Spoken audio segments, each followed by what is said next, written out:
How's it going, everyone? That was very, very stressful towards the end. Even though for most of the game it wasn't stressful, for the most part, yes, we weren't scoring or converting for touchdowns when we should and having some missed chances, but for the most part, that game seemed very well in hand until the fourth quarter. And once Anthony Richardson and the Colts kind of started to get into a little bit of rhythm and cut the lead down to 16-10. So once that happened, it definitely got a lot more stressful. And the Packers, they held on. The defense held on. Thought they played pretty well for the most part. And pretty much won on the back of Josh Jacobs in the run game and didn't ask too much from Malik Willis, which is good to see. We didn't try to get too cute. And so for the day, the Packers beat the Colts 16-10. Scores a lot closer than it really should have been. And even on the team stat a portion of it, it looks like it was a relatively closer game than what it felt like watching the game. The Colts had 338 total yards compared to Green Bay's 338. They passed for 198 yards compared to Green Bay's 122. But on the ground game, and this is where I was hoping that it would be a very run-dominant game plan, it was. So the Colts ran 140 yards to our 261 yards.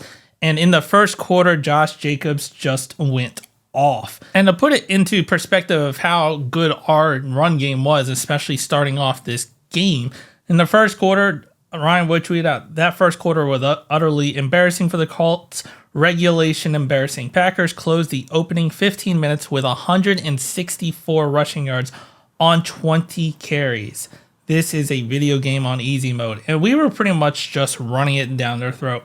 And for the day, Josh Jacobs did end up with 32 carries and 151 yards at a 4.7 yard per carry.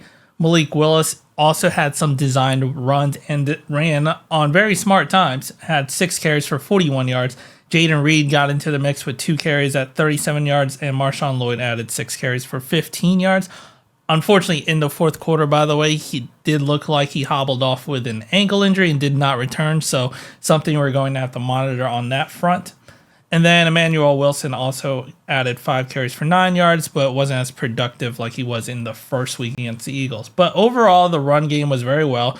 We kept it on the ground, and at some point, I believe we had like 32 runs to 5 passes. And that's what this game plan should have been. The Colts were very bad in week 1 against the run.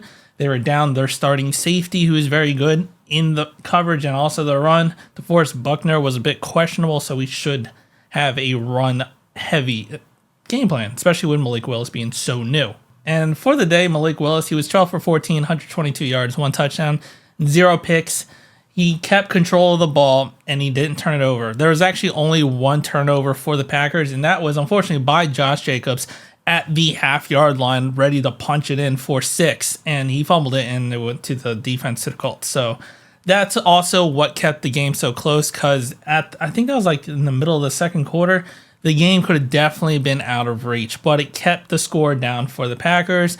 And, well, the defense for the Colts started slightly coming around and not allowing the big runs that the Packers were pretty much just having their way with in the first quarter and a half. Now, as for the defense, I feel like that was a lot better showing. I mean, they had a lot better footing on the turf. I didn't see everyone slipping, so it was a bit better to get a better idea of what potentially this defense was. And, I mean, it's kind of slightly as advertised.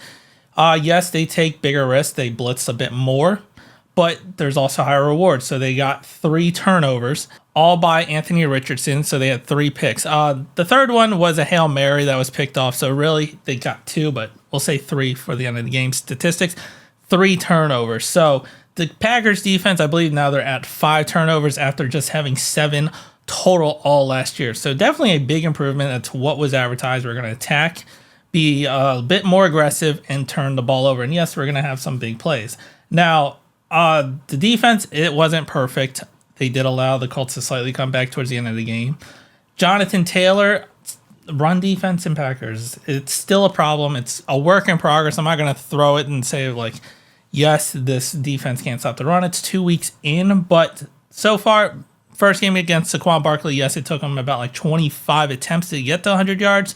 But in this game, on better footing, Jonathan Taylor had 12 carries for 103 yards at 8.6 yards a carry. And then Anthony Richardson also added 4 carries for 37 yards at 9.2 yards a carry. Now, it sounds a little bit bad, but I feel like over the course of 2 weeks and in this game, I see a lot more discipline from the Packers, and the fact that usually mobile quarterbacks, especially, with Anthony Richardson's speed, mobile quarterbacks usually destroy us, and they give me PTSD. Because for the past decades, a mobile quarterback would destroy us. They could have 100 yards rushing on their own. But 2 weeks in a row, we've had great contain. We've kept them either in the pocket, or we pretty much let them stay behind the line of scrimmage for the most part and not let them go off on us, which is very great to see. And there was even I believe it was a triple option. It was definitely an option of some sort where Eric Wilson played it beautifully. He acted like he was about to attack Anthony Richardson, but he didn't fully commit, and he allowed Richardson to pitch it to the running back, and Eric Wilson was able to tackle him behind the line of scrimmage. Very good discipline by the defense, and it's something I feel like I haven't entirely seen before in the past few coordinators. So 2 weeks in, yes, there are some bigger plays. Yes, we're still struggling to stop the run, but I'm kind of willing to sacrifice a little bit of that because I think this defense so far, 2 weeks in, has been a better showcase thus far. We're getting turnovers, and I have some faith in our defense as well. I feel like this is a defense that's more built with a lead kind of deal, and with Jordan Love, you would think, hey, the offense should be putting on points. So with this defense, they can kind of go on to attack and cause more turnovers. That hasn't entirely been the case for the Packers, especially this week with Jordan Love. Different type of task, but either way, the defense, for the most part, I think showed up pretty well and allowed the Colts to not get into any type of rhythm till very late into the game and cause a slight heart attack, but not actually take the game away from us. Now, granted, also on the flip side to that, the Colts didn't do themselves any favors. They dropped wide open passes as well that could have went for first downs. Alex Pierce was open for 20 yards deep on the sideline, wide open, and it looked like he kind of slipped.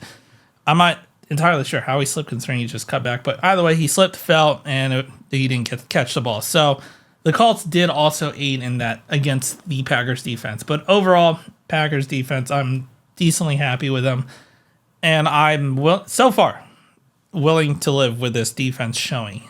Definitely things to improve on, but not where I'm cursing up a storm and thinking that our defense is worthless. And so at the end of the day, we did occur 2 injuries in this game. As I said, Marshawn Lloyd earlier with the ankle injury, something we're going to monitor. And also Jordan Morgan went out in the, I think it was the second quarter. I'm not sure if it was second quarter or third quarter. But he went out with a shoulder injury, and they pretty much almost immediately rolled him out. Not sure if it's the same shoulder injury that he had in training camp and in the offseason, but something we're also going to monitor. But let me know what you think down in the comments. If you liked the video, hit the like button, subscribe to the channel, and as always, go Pack Go.